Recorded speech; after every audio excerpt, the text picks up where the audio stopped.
Shalom, Israel, shalom, shalom. It's your brother Obadiah with the hopeful elect. First and foremost, want to give all honor and glory to the Most High God of Israel in the name of His only begotten Son. And also shout out to the sister Mary of Bethany, right, the sister of Martha, that anointed our King with the precious ointments before His burial.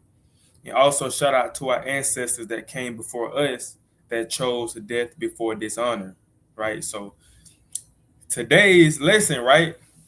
I got that's in the Torah, number two. So we finna touch on three things. I decided I was like, man, I said I was gonna do two things, but I might just do three things going into the Torah that I find, or it may be more. Matter of fact, I'm gonna just go what the Spirit said. But I plan on doing three things each time I do this series, but it's gonna be the Lord's will at the end of the day. So yeah, but that's in the Torah number two. And I found three things that I want to touch on through the Spirit. And these three things kind of go together. They're dealing with animals. So if anybody into livestock, or if anybody into farming, or just if you come across these things I'm gonna touch on, you would know how to deal with these things. You know what you it's like it. You would know how to deal with these situations. A lot of people didn't know that these things was in the law, man. Like the law is so beautiful, man. That's why I see why David said he delighted in the law. He loved the law. Because it's just so many things that you find in the law outside the 10 that people really didn't know. And it just shows the mercy and compassion and the care that the Lord has. And He teaching us how to govern ourselves as a people, as the holy people. Because when you read Deuteronomy 7:6, He has a chosen people, which are the Israelites. So He teaching us how to have morals, how to have standards within the law. And it may seem like little things. It may seem like little things when you read it, but you see why the Lord said it, right? For us to be different and set apart than these other nations. So we're going to touch on these three things today real quick. It's going to be a short lesson, but before I get into the precepts I'm going to get the blowing of the shofar. We hop into this thing.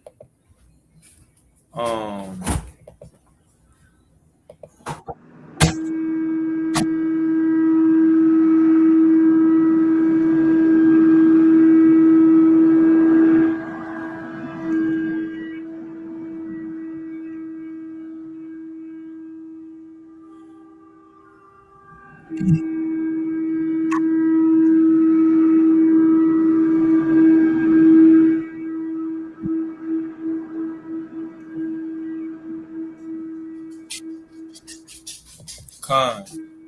All praise to the Most High, man. So the first scripture we're gonna get into, that's in the Torah. Number two is Leviticus 22 and 28. It says, Leviticus 22 and 28, and whether it be cow or I don't know, eel. I might say that wrong, eel, but I think if I'm not mistaken, that's let me make sure. Is it a lamb? I looked it up earlier, but I forgot what it was. Let me check. We'll check again. A sheep. It's a sheep, right? It's a sheep, a cow or a sheep. In NLT, do not slaughter a cow or a sheep and its young on the same day. So, I was meditating upon the scripture. I was like, I wonder why the Lord said don't do this. Why He's saying don't slaughter a cow or a sheep. Like if you slaughter one of them, rather you slaughter them for meat and food and things like that. Don't slaughter the young child on the same day you slaughter the mother, or vice versa. If you slaughter the child, don't slaughter the mother on the same day. And we know that a lot of people, they do that though. A lot of people that have their forms and do forming and things like that, they may kill the adult, and they also kill the child on the same day. Some people don't, but I know some people do. But let's see why the Lord said don't do that. It's a reason why. It's always a reason why the Lord said don't do something. So when I was looking into it, it says, Leviticus 22 and 28 provides a specific command that prohibits the slaughter of a cow or sheep and its offspring on the same day. This instruction is unique because it reflects a concern for the well-being of animals, highlighting a sense of compassion and care in the laws given to the Israelites. So that's he said don't do that because that's compassion. That would be compassion and care, man. Because especially if you do it on the same day, it's like he's not teaching no morals and standards, right? Because you just slaughter them on the same day. When you do it on a different day, it kind of slows it down, so it won't be a spirit of you just slaughtering and have some moral and respects, because you don't want to destroy a seed line or a bloodline in the same day, right? So the Lord say don't do that, and I'm gonna show you. It's another scripture that go with what I'm saying about destroying of lineage, right? Destroying a lineage in general, but this is saying like basically it's teaching moral and standard to not to kill a mother and a child on the same day. It teaches honor and compassion. Like, I'm not gonna do that. You know what I'm saying? Yes, I cooked I slaughtered the adult for food, for meat and things like that.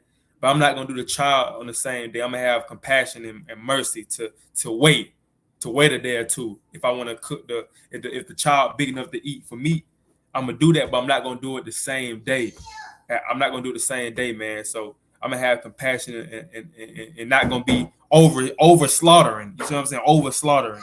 So that's what that law teaches. And when you go to that's Leviticus 22 and 28. So now we can get the next one.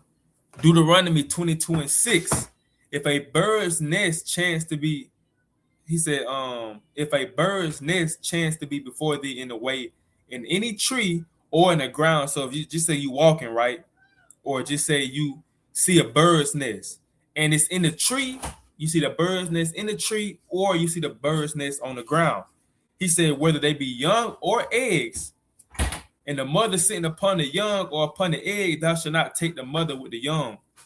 So the Bible's saying, if you come across a bird's nest, right, and you see the mother is sitting on top of the egg, whether she's sitting on top of the egg or whether she's sitting on top of the child, the baby that's already been hatched.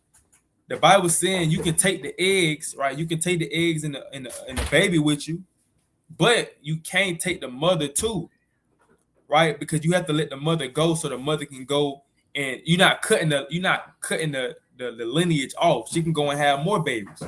You know what I'm saying? She can go and have more babies, but the Lord knows, like, if eggs, you can use eggs, you can cook chicken, you can make eggs and things like that. You can you can do all type of stuff, not chicken, but you can do all type of stuff with eggs, you know what I'm saying? And do all type of different things. Rather you have a baby bird, you can take that with you. But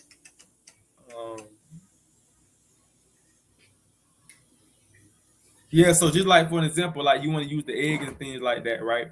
You can take the eggs and the chicken with you, but you can't take the mother bird with you. You gotta let her go, right? You gotta let her fly off.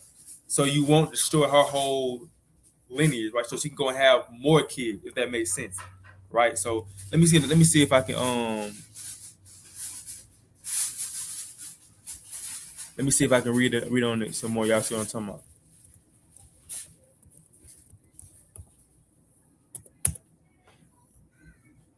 See, and it says the same thing. It teaches compassion. It says, Deuteronomy 22:6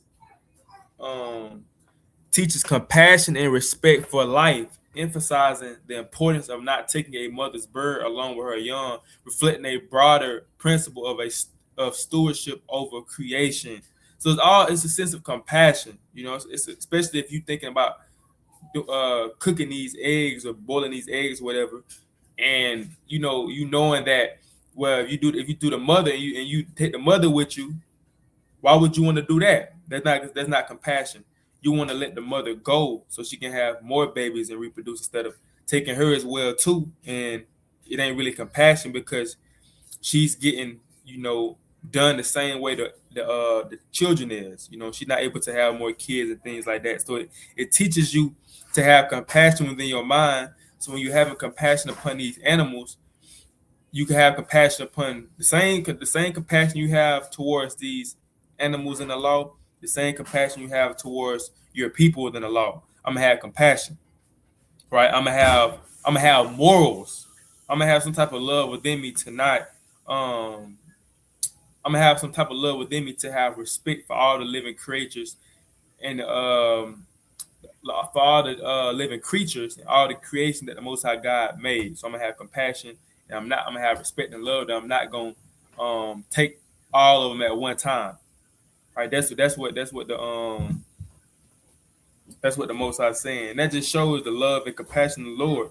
And when you get into these things, when I get into these series, more to come, you're gonna see like, you have people say the law is done away with and it's hard to keep. The law is hard to keep and we can't keep it. But these things are easy to keep.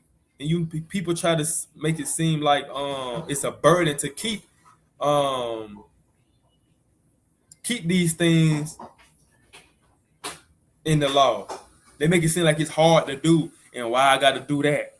You know what I'm saying? Why I gotta do that? You know what I mean? Like why I gotta do that? But it's good. These things are good. They help you, but the law helps you become a better human being. Right? It helps you better, it helps you mentally and spiritually become a better person. You know what I'm saying? So if you do want to use those eggs to chicken, or you got form and things like that, you can do that. But just make sure that you don't take the mother. Now, if the nest is on the ground, there's nothing wrong with picking the nest up, may have fell down the tree, and putting it back up in the tree. That's also compassion and love. That's also compassion and love. You know what I'm saying? Picking the nest up, put it on the tree, it probably don't fail. So that's also a sense of compassion and love. But when it comes to if you don't feel comfortable with, I don't want to take the eggs and leave the mother. She may be lonely. Just don't mess with them at all. Or just don't mess with them at all if you don't feel comfortable with doing it. But this law is going into it. If you take an egg, or if you take a young bird, you can't take the mother. Let the mother go. Let her go. Let her live, so she can enjoy life and have more kids. Cause we gotta have. I know it kind of, people may say it kind of sound harsh. You're taking the eggs, but how you gotta eat. You know what I'm saying? You gotta eat. And you use eggs. People eat eggs. So there's nothing wrong with that's the way of life. There's nothing wrong with doing that, but you have to make sure that you don't take the mother. Let her live. Don't kill the mother if you're gonna take the children with you and do whatever you're doing with the eggs and the chickens. Let the mother live, man. But let me get this last one. This Exodus 20:23 and 19. The first of the fruits of thy land thou shalt bring into the house of the Lord thy God. Thou shalt not see thee a kid in his mother's milk. So when you read this, right? Now this is the part I'm gonna harp on, right? So let me get another version. That's the part I'm gonna harp on. Let's get the NIV.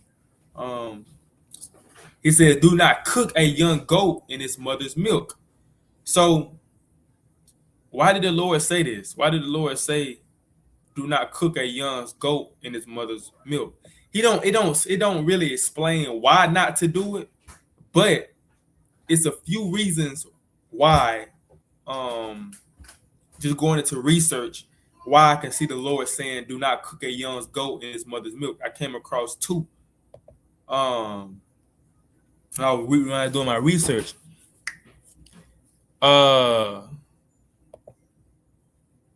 it says the prohibition directly follows commands about bringing in the first fruit of your land to the house of the Lord. It is repeated 3 times: Exodus 23 and 19, 34 and 26, and Deuteronomy 14 and 21, highlighting its importance in keeping Israel separated from the surrounding pagan customs or cultures. It says researchers suggest this was a magical ritual performed at the end of the harvest to guarantee future agricultural abundance. Right, so it was a magical ritual. It says significance. The command forbids imitating the cruel superstitious practices of the Canaanites. So this was something the Canaanites did. The Canaanites did this because they felt like it was a superstition. Don't split the pole. Don't split the pole or it's bad luck. If a broom sweep your feet, you gotta spit on the broom. Or if you break a mirror, it's bad luck for 5 years or whatever. It was a superstitious thing. It says it contrasts God's life affirming instructions with the pagan, demonic, or cold-hearted rituals. Symbolism. It prohibits a contradictory, cruel. It says cruel act using a mother's milk, which is designed to give life, to destroy a young life. So the two things I came across when I was researching is, he said don't do it, and it's a lot of things he said don't do in the law because other nations did, especially in Exodus. Coming out of Egypt, right? A lot of things he said within the law, he told us not to do. A lot of these nations around us were doing these things. So the Canaanites were doing these things when it came to the goat and the milk. They was doing it because they were using it as like rich. It was a ritual to them. It was a ritual to them. And they thought that after they did it, it was gonna get them abundance. So it was a ritual. Like it was like a spell, basically. You had and even when you read in Exodus, you had people that was doing witchcraft and doing spells and sorcery and things like that. They were doing these things. They had familiar spirits and they had certain powers to do these things. So they was doing these things. So the Lord said, "Don't do that," because they was doing it, right? And it was magic, and what they did probably came to truth. It probably came to life. But the Lord said, "I don't want you doing that though, because you don't need to do that. You got me. Don't be like them. You supposed to be a light. Don't be doing the stuff they doing." So that's one thing. Also, another thing I came across with symbolism, it says it's a cruel act because using a mother's milk, which is designed to give life. So the mother's milk is designed to give a goat life. They need the milk to survive. So it's kind of a cruel thing to use that same type of milk that to give the goat life, and you use that milk to kill the goat or destroy life. If that makes sense, it's kind of a cruel thing. You use the milk is made to allow the goat to live, but you using that same milk that's allowing that goat to live, you using it to destroy the life of that thing. So that's why I can see this. I can see like it's a cruel act. The Lord ain't with cruel acts. You know what I'm saying? The Lord ain't with cruel acts. He's a very understanding and merciful God, and He wants His people to be the same way, even when it comes to these animals. It was a scripture I just thought about just as I said that. I think it's in Sirach. Let me see if I can get it real quick.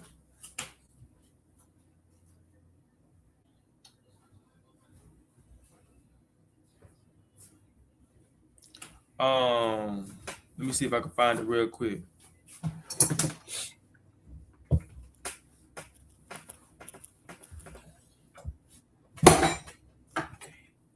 Is it in Sirach?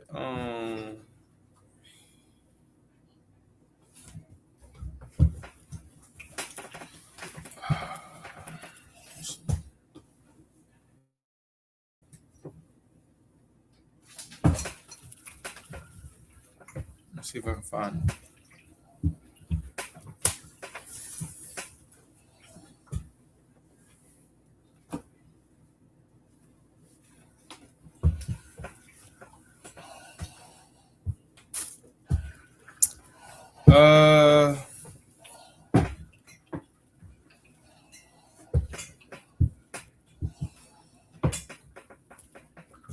Let me see what Sirach 7 say. Let's see what Sirach 7 say. I can't remember how the exact verse go that I wanted.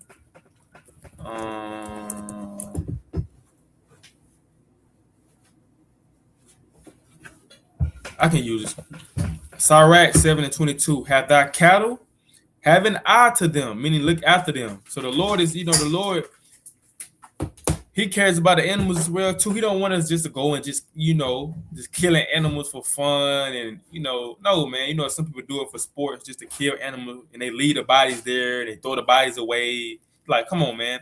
He said, "Have thy cattle, have an eye to them, love them, look out for them, cherish them, nurture them, and if they be for thy profit, keep them with thee." He said, also, man, he said, if they your money, keep them with you.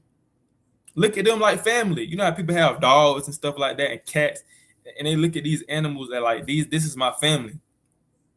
They part of my household. It's the same way when the Lord deals with all the other animals, man.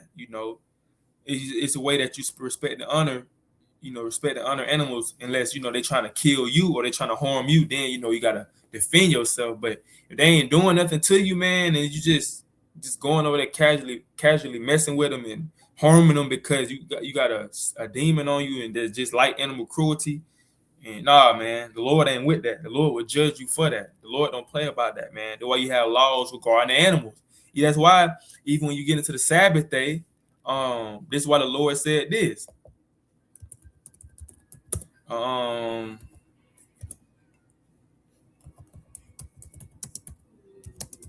This is why when you even when you get into the Sabbath day, you have some laws that refer to the Israelites and animals. When you get Exodus 20:8, it says, "Remember the Sabbath day to keep it holy. 6 days should I labor and do all thy work, but the seventh day is the Sabbath of the Lord thy God. In it thou shalt not do any work. Thou nor thy sons, nor thy daughters, nor thy manservants, nor thy maidservants, nor thy cattle, nor thy stranger that within thy gates." So on the Sabbath day, right? On the Sabbath day, even the animals were supposed to rest. The animals, if you got a dog or any animal that you have, or if you have a farm and you use your animals for profit and gain, and you got some of your animals they work.